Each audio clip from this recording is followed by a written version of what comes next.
All right, so if you can see right here, this is what you call lu, or the Polynesians would call it taro leaves. So today we're going to be making lu. It'll be myself and Maureen, and this is Maureen's lu field, taro field right here. So as you can see, she's got plenty, and this is where I come and get it from. All right, so this will be enough for 4 lu. Ooh, who wants some lu? And so there's plenty, as you can see. The ducks over here, or mallards, they're having a feast in this little lu pond over here. And so first thing that we need to do is bring it over here to the sink because we have to wash them. Well, I'm Stella, and this is... And I'm Maureen. And Brian, you have... and that's Brian. And so I'm over at their house, and so I'm going to show them how to use these taro leaves, lu leaves in their backyard so they can cook it for themselves.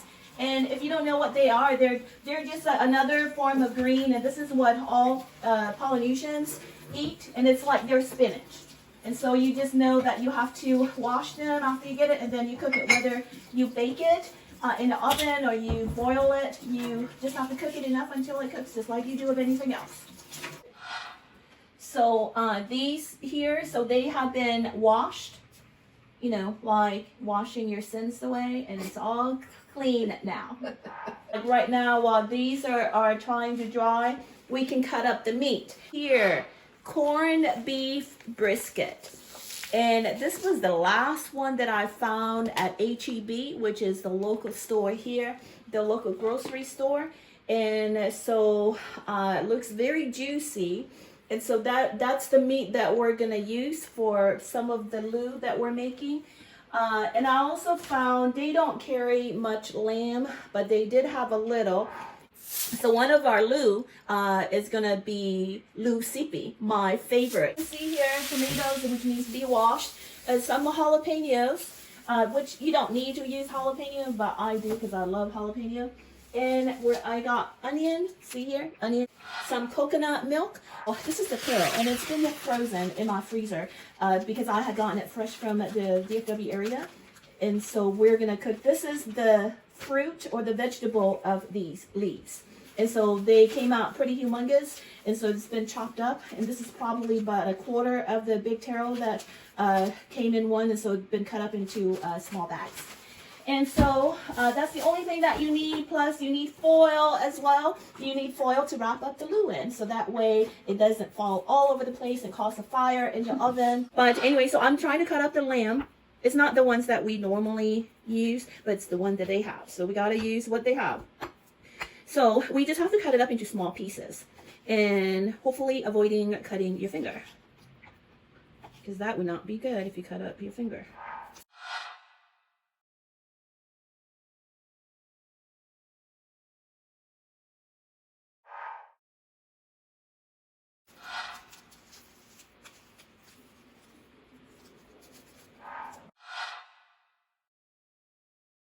So now we just chopped up the onion with a winky on both eyes. So we got 4 pieces of foil because this is what we're going to use to wrap the lu and the meat in. So what we do is take the big lu leaves, put that on the bottom first. So you want to, since we're trying to make 4, we want to make sure we have enough lus to go around. Otherwise, somebody might go hungry.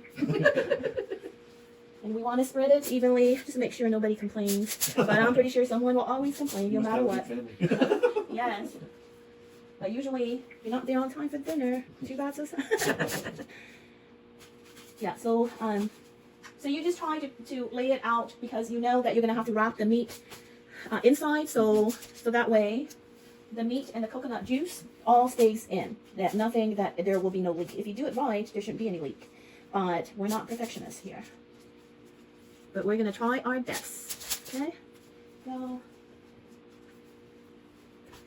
I know I'm not spreading it out evenly, but I'm trying. Well, I'm also thinking about when you were saying how, you know, before modern times, you would wrap it in these leaves and you put it in a ground fire. Yes. And so the leaves were also to, you know, keep the interior from burning and to keep it moist. So actually, there's another layer. They use the banana leaves, and that would be the foil, like the outside. Yes, they use that to cover these.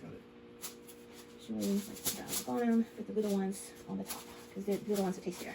but the big ones serve a purpose to protect the little ones. Okay. I think this is probably as even as it'll go. This is the lamb, so we're gonna put the lamb in one loo. See how it all goes in there and it just stays in there, and then you put a little bit of onion, knowing that you're gonna have 4 piles, so you just put enough in there.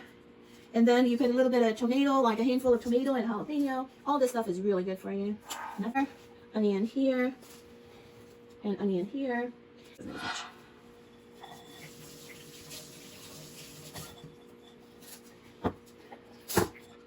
So it's not really hard to assemble. Nope, not at all. So now the coconut juice has been opened. So now this is when I'm going to need Brian or Maureen's help, because I need them to pour the coconut juice in here, and then while I'm holding it, so that way it doesn't run all over the place. Alrighty. So what you do is you hold this up like this. I guess it could have used more lube, so that way it could have wrapped around nicely, but it's alright, this will do. The foil, that's what the foil is there for.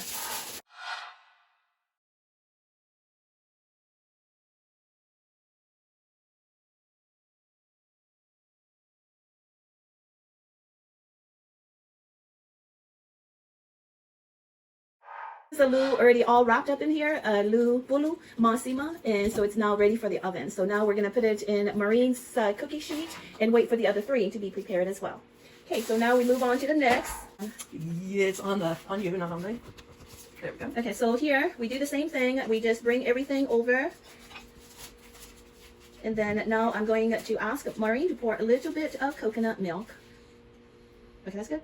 Okay, so now that's all in there. And so, as you can see, it's important to get the bigger loo leaves, the taro leaves, because it serves as a purpose to cover. And then bring it this side over, and then this side over, and then now this side. See? Now this one is ready to go in the oven as well. Now, if you're Polynesian or Tongan, you're watching this and say, that's not the way you make loo, well, it's the way I make loo, okay? So, there. And so now it's all ready to go in the oven. That's what Brian just made. That's his culture drink, margarita. Toast, here's to a night of culture adventure.